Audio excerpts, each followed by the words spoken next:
Hello everybody, Resonance here with another Pokemon Ultra Sun Ultra Moon Wi-Fi Battle analysis, which explains the strategy and thought process for each player. You can find links to more of these below, as well as a comprehensive competitive tutorial. Thank you as always for the support. In this particular battle, I'll be showcasing a Mega Manectric balance team, supported by a Delphox, and plenty of opportunities for a Lightning Rod boost. Let's jump into team preview. I start every battle by breaking down the two teams, to compare our different strategies and figure out a way to dismantle them.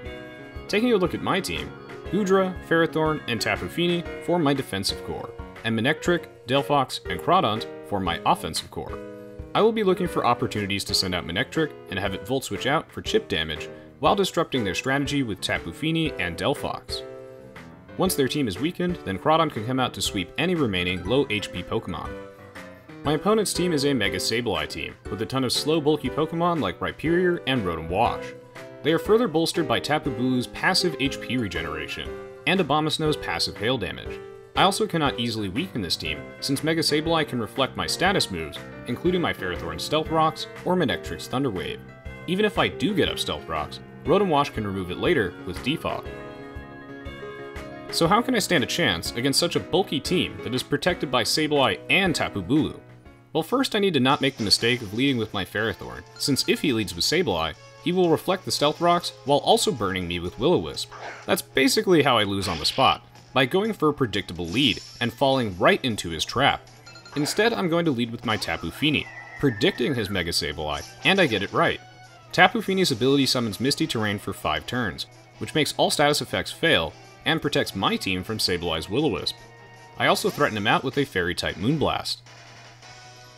One very important trick to competitive Pokemon is that you first need to test your opponent to see how skilled they are, and how they think, before you start making risky predictions. I go for the Moonblast just to see if he'll stay in. Instead, he makes a great play and withdraws into Tapu Bulu, which replaces my Misty terrain with his own Grassy terrain for 5 turns. This will heal all Pokemon on the ground for 1/16 of their maximum health at the end of each turn, as well as boost the power of Grass-type moves by 50%. I switch out into Goodra on the predicted Wood Hammer, which is a fantastic start to the battle. At this point, I've already conditioned my opponent into focusing on my Tapu Fini, as he has seen how it can disrupt both Sableye and Bulu, so I need to keep it alive. He can't risk losing Tapu Bulu, and makes a great play by switching into Rhyperior, predicting my Sludge Bomb or Flamethrower. I go for Flamethrower just to be safe in case he stays in, or goes out into Bisharp, which is immune to Sludge Bomb. But I'm not at the point in the game where I want to take that risk. So what's the point of this little dance that we're doing? Well, like in chess, competitive Pokemon is all about carefully moving your pieces to set up strategic trades. It's going to take quite a few turns of setup to bait out Bulu or Rotom. My opponent goes for Stealth Rocks as I switch out into Ferrothorn on the predicted Earthquake or Stone Edge, and also because I know that Ferrothorn can scare it out with Power Whip. Pokemon isn't just about playing around your opponent, you also have to be proactive and threaten them out as well. In addition, I cannot let my Goodra take too much damage early on, since I needed to have as much HP as possible to trade it later for either Bulu, Bisharp, or Abomasnow. On turn 6, I make a hard read and go for Stealth Rocks, because I know that he is definitely going to switch out into Bulu here, predicting a Leech Seed or Power Whip. He also wants to keep his Rhyperior alive to check Manectric later. Everything I did up to this point was just to set up this situation. I know that Stealth Rocks is super important in this matchup, since his team is so bulky. However, if I let his Mega Sableye evolve, his ability would switch to Magic Bounce, so that way he could just reflect it later by switching in at the right time. So on turn 1, I surprised him by leading with Tapu Fini, instead of the predicted Ferrothorn, and I went straight for Moonblast to scout his moveset. This revealed that his Sableye does not have Protect, and therefore he cannot safely Mega Evolve as long as I keep pressuring it like I did. Through an elaborate series of switches, I baited in Bulu to let in Goodra, to bait in Rhyperior, so that way my Ferrothorn could set up Stealth Rocks this turn. Now that we both have Stealth Rocks up, our Pokemon will take a bit of Rock-type damage every time they switch in. However, most of his team resists it except for Abomasnow, so why was that turn so important? Well, it's all about planning ahead. This should dissuade my opponent from using Abomasnow too much until Rotom comes out to defog away the Stealth Rocks. Abomasnow is a huge threat to my team, due to its hail damage and insane type coverage. By setting up rocks now, I'm encouraging the Rotom to come in later, so that way I can hopefully bait out a Volt Switch, which would let my Manectric come in to snag a free KO. That's the dream, of course, it doesn't always happen. But I do have two Pokemon that are weak to electric, and a Fini that he needs to damage. Then I decide to go for Gyro Ball, predicting him to stay in and try to KO my Ferrothorn with the superpower, which is exactly what he does. This play really caught him by surprise too. I knew that even if his Bulu was choice banded, superpower only has a chance to KO me at full if I was running a standard Ferrothorn EV spread. It so turns out that he's not actually choice banded though, and he just wanted to put me in range of Bisharp. I believe his thought process was that he wanted to trade Bulu for some chip damage on Ferrothorn, that way he could KO it later. But I don't think that's a favorable trade, given how important grassy terrain is to healing his team and negating my own misty terrain. After some careful maneuvering early game, I've managed to get up Stealth Rock successfully and weaken the synergy of his team. Now that Bulu has fainted, Mega Sableye comes out in response, to threaten out my Ferrothorn with the Will-O-Wisp. I withdraw Ferrothorn and go out into Tapu Fini to set up misty terrain to counter him. He Mega Evolves and goes for Foul Play instead, to try and get some damage off. Sableye is an interesting, albeit annoying threat to play against, because before it Mega Evolves, it has Prankster, which makes its status moves go first, and then once it Mega Evolves, it gets Magic Bounce. In all of my battles, I'm extra patient with this thing, and either try to bait it out for a surprise KO, or focus on picking off its teammates. Sableye is a lot easier to deal with if you manage to isolate it. On turn 9, my opponent switches out into Abomasnow to threaten out my Fini. I predict his switch by going for Nature's Madness this time, since it will deal the most damage to everything except for Sableye, and I know he's not going to stay in. As predicted, the Abomasnow will come in and get chunked by Nature's Madness. It was here that I paused for a moment. This game was still too close. I had to figure out his team. He switched out on turn 1, so his Sableye must not have Protect. Then, how much damage did his Tapu Bulu take from that Moonblast? Well, it looks to be about 15%, which is rather low. So that means his Bulu must be holding the Assault Vest held item, which raises his special defense by 50%, but he can only use attacking moves. This also matches the damage that his superpower did to Zyra. So remembering my team building tutorial, where's the speed control? I usually build a team with some form of priority move that goes first, or a Choice Scarf user, a held item that boosts your speed by 50%, but locks you into only using one move until you switch. Speed control is very important to stopping a sweep, or checking threats that are faster than your team. Tapu Fini is naturally faster than Abomasnow, and if I stay in and go for Moonblast here, the Stealth Rocks that I set up on turn 6 have now brought him low enough for a KO. So why send in Abomasnow? Because it must be Choice Scarfed, which will make him faster than my Fini, snag a free kill, and then Sableye goes on a rampage later. Which brings us to turn 11. He's trying to catch me off guard now, but I've played more than enough Ace Attorney games to know where this is going. So on the predicted Woodhammer, I switch out into Goodra, with another hard read. My opponent now withdraws Abomasnow for Rhyperior. I decide to have Gumshoe use Flamethrower just in case he stays in, and since I'm also in a position where I do not have to overpredict. In addition, if I picked a move that did not knock him out, then I could risk losing my Goodra to a strong Ice-type attack. The Rhyperior switch was definitely a solid one. Here, I'm not going to pass up a free Abomasnow, as long as I've got Zyra in the back. I then switch out into Ferrothorn on the predicted physical attack, and it so turns out that he goes for Ice Punch to try and KO Goodra. The Ice Punch was definitely unexpected, and showcases just how important creative movesets and strategies are. While I could have traded damage with this Rhyperior, I would have just fainted from Ice Punch if I tried. Not being too aggressive with my plays allows me to keep Goodra alive, while Rhyperior takes some chip damage from Iron Barbs. The added recovery from leftovers is making this thing quite difficult to KO, but it's absolutely essential that I do remove it if I want to win this game. It's turn 14 and I decide to go for Gyro Ball to finish off Rhyperior or snipe that Abomasnow if I can. He withdraws into Bisharp on the predicted Gyro Ball or Power Whip, which is a good play. Since I'm at a slight advantage, I do not need to overpredict.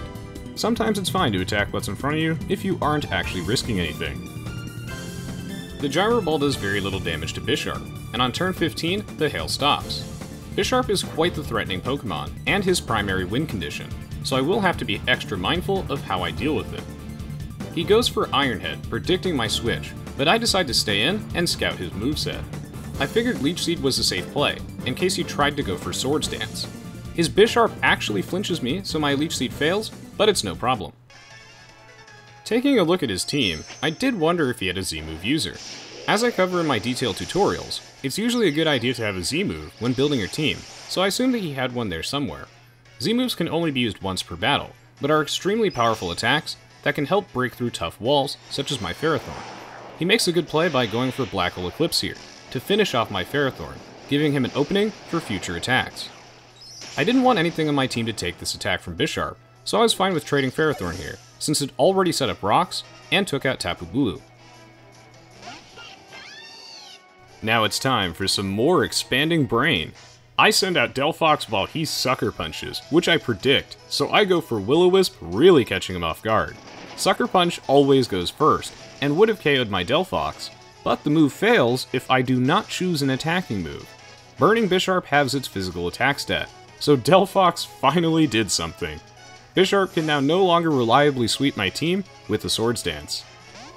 With his Z move gone and Bisharp crippled by Burn, I switch out into Tapu Fini to taunt him if he goes for Swords Dance.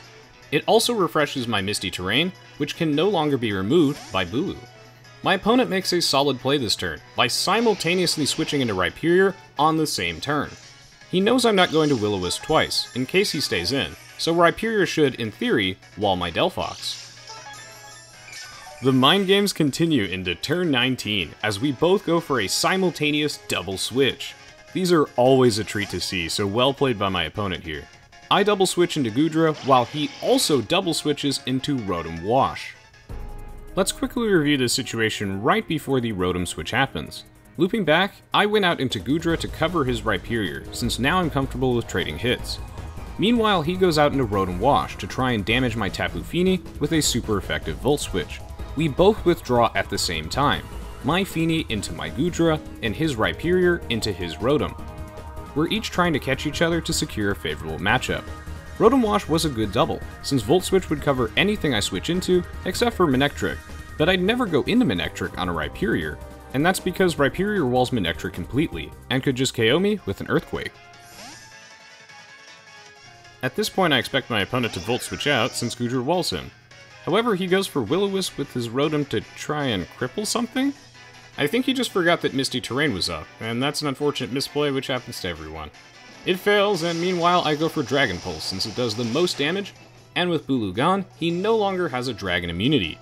It's important to note that Misty Terrain has the power of Dragon-type moves, but I knew that Rotom has the ability Levitate, so it's not affected by terrain. On the next turn, I have Gumshoe use Dragon Pulse yet again, while he switches out Rotom for Rhyperior. Rhyperior takes a decent chunk from Dragon Pulse. On one hand, it was good to send in Rhyperior, since I'm not likely to Ice Beam in case Rotom stays in. But on the other hand, Rhyperior has been whittled down to the point where it can no longer checkmate. After many turns of steady chip damage, I am finally ready to keep Goodra in to finish it off. I go for Ice Beam on the Rhyperior, which is weak enough from before that I can finally KO it without taking any damage in return. Piece by piece, we are slowly removing the Pokemon that protect his Sableye. Now that Rhyperior has fainted, my opponent uses this as an opportunity to send in his Bisharp for free. Bisharp might be burned, but it could still be a threat if it uses Swords Dance. He goes for Iron Head, which flinches me as I stay in with Goodra and try to Flamethrower it. For the next turn, I still decide to stay in, as I take another Iron Head.